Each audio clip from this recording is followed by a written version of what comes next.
If you are sitting on $10,000 right now, you are standing at a much more important crossroads than most people realize. Not because $10,000 is a fortune, it is not. And not because $10,000 is trivial, it is not that either. It is important because the first meaningful pile of capital in a person's life almost always reveals the truth about how that person thinks. A great many people believe wealth is mainly the result of earning more money. I have never believed that earning matters, of course. But what matters just as much is what you do with the first pile of money that gives you choices. That is where character begins showing up on the balance sheet. A person gets his first real financial breathing room and immediately the world begins whispering to him, upgrade the car, take the trip, reward yourself. You work hard. You deserve something visible. You deserve something now. That voice has ruined more financial futures than bear markets ever did. I do not say that to sound severe. I say it because I have watched it happen for too many decades. Money does not disappear only in spectacular ways. It disappears in the form of perfectly ordinary self. Congratulations, a person works hard, accumulates his first meaningful reserve, and then trades a future compounding machine for something that feels good for 6 weeks and becomes ordinary by Christmas. That is a terrible bargain.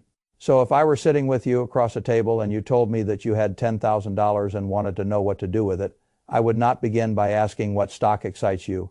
I would not begin by asking what cryptocurrency some loud stranger is promising will change your life. I would not begin by asking whether you want growth, momentum, real estate exposure, covered calls, gold miners, or whatever fashionable wrapper the market is using this month to flatter restless people. I would begin somewhere much plainer.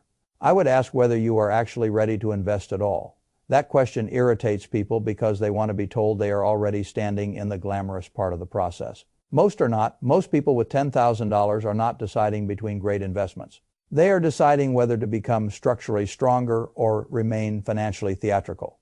That is the real decision. And if you get that decision wrong, the stock picks afterward matter much less than you think. The first rule is not buy the right thing. The first rule is stop doing the obviously wrong thing. If you are carrying toxic debt, you are not at the stage where the stock market should get the first call on your capital. You are at the stage where you remove the knife from your own balance sheet. This is where people become emotional. They tell me they want to invest while they are still carrying credit card balances at 18%, 22%, sometimes 25%. They speak as if ambition can outmuscle arithmetic. It cannot. Arithmetic has no respect for your enthusiasm. If you are losing 21% on one side of your financial life and hoping to gain 10% on the other, you are not investing intelligently. You are playing a losing game while trying to look optimistic. That is not the same thing. A credit card balance at that sort of rate is not ordinary debt. It is a financial emergency with a nice logo. The interest is not just a cost. It is a backwards compounding machine. It works against you while you sleep. It turns your labor into a subsidy for a bank. And if you have $10,000 while carrying that kind of burden, then the highest returning move available to you is not in the stock market. It is in ending the burden. People ask me where else you can get a guaranteed return of 20% or more with no market risk. There are not many places, but paying off a 20% balance is exactly that. No hoping, no forecasting, no valuation debate, no analyst reports. You extinguish the interest and keep the future cash flow. That is one of the cleanest returns available in personal finance. This is why I always begin there. Before you talk about Nvidia, before you talk about options, before you talk about building passive income, before you talk about becoming an investor, you first deal with whatever part of your financial life is actively poisoning your future. That means credit cards, that means ugly personal loans, that means any debt whose rate is high enough to make ordinary investing look silly by comparison. I do not need romance in that decision. I need discipline. A lot of people hate hearing this because they wanted the first $10,000 to be permission. What it really is, in many cases, is repair capital. And repair is not glamorous, but no honest structure is built without it. If you have to use the entire $10,000 to wipe out destructive debt, that is not failure. That is the first genuinely intelligent investment you may have made in your life. Do not let the absence of a ticker symbol fool you. A guaranteed avoided loss is still a return. Now let us suppose you have done that, or suppose you never had high interest debt to begin with. Wonderful.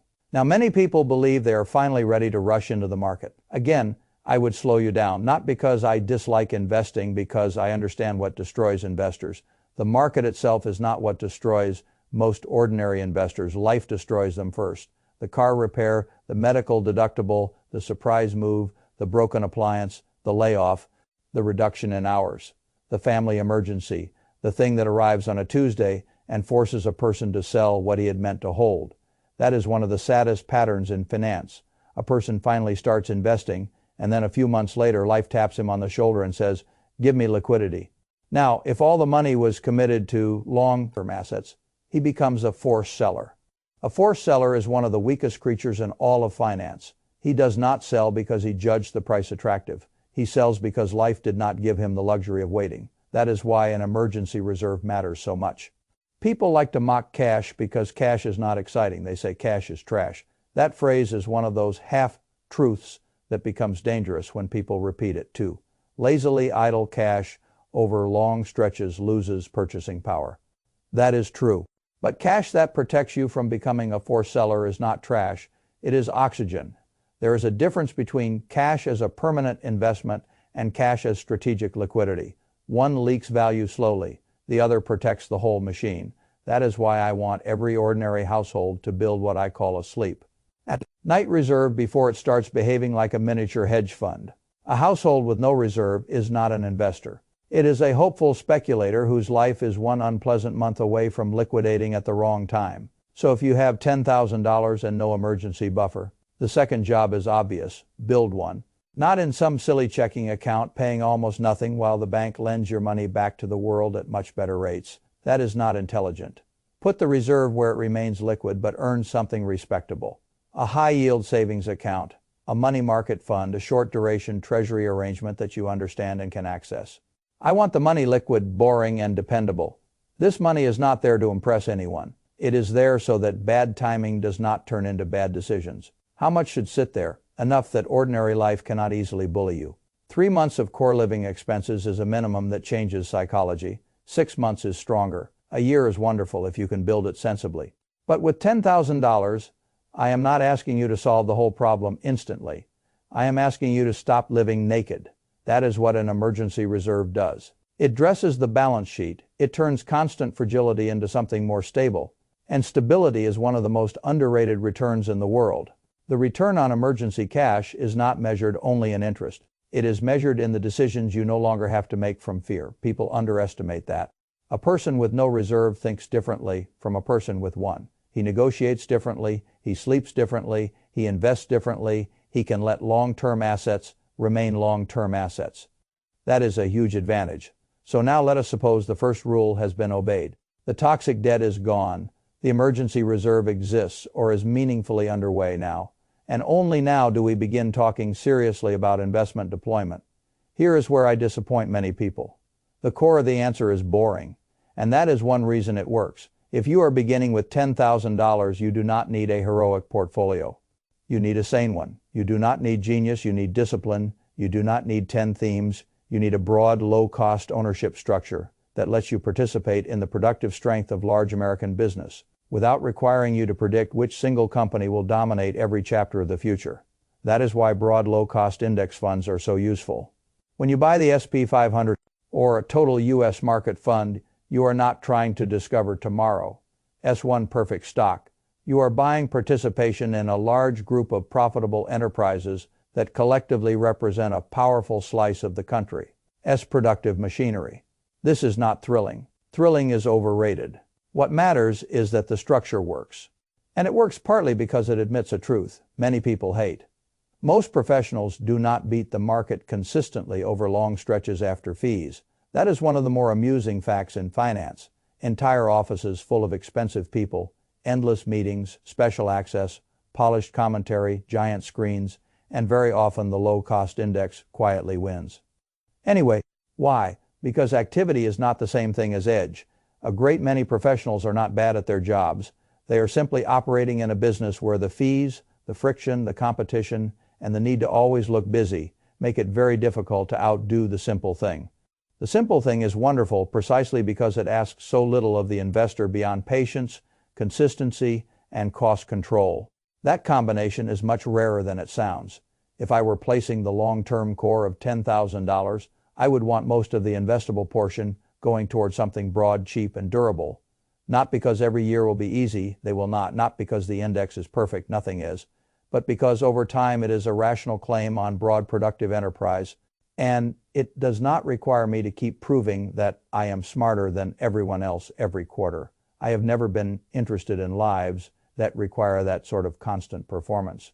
The broad index lets you own the haystack and go back to building the next pile of capital. That last sentence matters. Too many people obsess over what to buy because it is more emotionally stimulating than solving the harder and more important problem, which is how to keep acquiring more investable capital year after year. The first 10,000 matters, the second, third, and 10th pile matter even more. The machine works when fed. So the core should be broad, cheap, and automatic. Now, I know human beings. I know that if I tell most people to put nearly everything into a broad market index and then sit quietly, they will nod politely and still feel unsatisfied. They want something more tangible, some cash flow, some visible check, some sensation that the money is working in a way they can feel before they sell. I understand that instinct. Used carefully, it can be useful. Used foolishly, it can become another source of distraction. This is where dividend-paying companies or a sensible dividend fund can have a role, but only as a role, not as the whole religion. I like businesses that can pay me while I wait. There is a psychological strength in receiving cash from ownership instead of relying only on someone else paying more for the asset later. But here too, I want quality, not yield for its own sake. A high yield is not a gift. Often it is a warning label. People who chase the highest payout without regard to the business underneath are usually not investing. They are lunging toward income because it feels good in the present. That can end badly. The right kind of dividend exposure is a group of well-capitalized, economically durable businesses paying from strength, not from desperation, utilities, certain energy businesses. Staples, select industrials, mature compounders that return capital sensibly. Not a junk basket organized around the highest yield number on a screen. A person who needs yield theater is usually about to buy trouble. Still, a measured allocation toward quality dividend payers can serve two functions. It produces cash flow, and it trains the investor to think like an owner rather than a gambler that has real value. So if the broad market index is the backbone, quality dividend exposure can be an arm, not the whole body. Now we come to the part almost everyone waits for because speculation is what flatters imagination. What about the moonshot? What about the big swing? What about Bitcoin small cap technology, artificial intelligence names, or the thing your friend insists will triple because he heard it from someone who is close to the deal? This is where I become very strict, because I have seen too many people destroy themselves by letting the exciting part grow larger than the structure can survive. Speculation is not forbidden. I am not a moralist about it. I understand that human beings like asymmetry, optionality, upside, and the pleasure of imagining they found something before everyone else. Fine. But speculation belongs in a very small room with very thick walls. If you want to own something highly volatile, highly uncertain, or difficult to value, I want it isolated from your financial future, contained, limited, reduced to a size where failure is annoying rather than fatal. For a person beginning with $10,000, that means no grand heroics, a small bucket. Very small, something around 5% of the investable capital, is a reasonable ceiling for true speculation. That way, if the thing collapses, the damage is not life-changing, and if it succeeds, wonderful, you can trim it later, harvest some of the gain, and feed the boring machine that actually builds durable wealth. This is how grown people speculate. They enjoy upside without giving downside the power to end the story. What they do not do is turn speculation into identity. That is where people get carried out. A person who puts half his money into volatile ideas is not being bold. He is being emotionally needy. He wants the future faster than compounding will provide it. That is a very dangerous appetite. So keep speculation small enough that you can remain rational. If you cannot remain rational, it is too big. Now let us talk about how to enter the market, because this too is where people injure themselves. The public is always looking for the perfect moment. Should I buy now? Should I wait for a dip? Should I hold cash until after the next Fed meeting? Should I wait for the election? Should I wait for the market to correct? Should I wait for a recession scare? This search for the perfect entry point has probably cost ordinary people more money than a great many bad picks. Why? Because delay feels like prudence until it becomes paralysis. I do not know what the market will do next month. I do not care much. Either, if your time horizon is long and your structure is sound, The obsession with perfect entry becomes less important than people want to believe. Still, there is a practical way to reduce emotional regret. Dollar cost averaging. Take the investable portion and spread the entry across several months. Not because this always maximizes return in every historical scenario. It does not. But because it reduces the emotional burden of being wrong on day one. If the market rises after your first purchase, fine, part of the money is already working. If the market falls, fine. The later tranches buy at lower prices. This is not magical.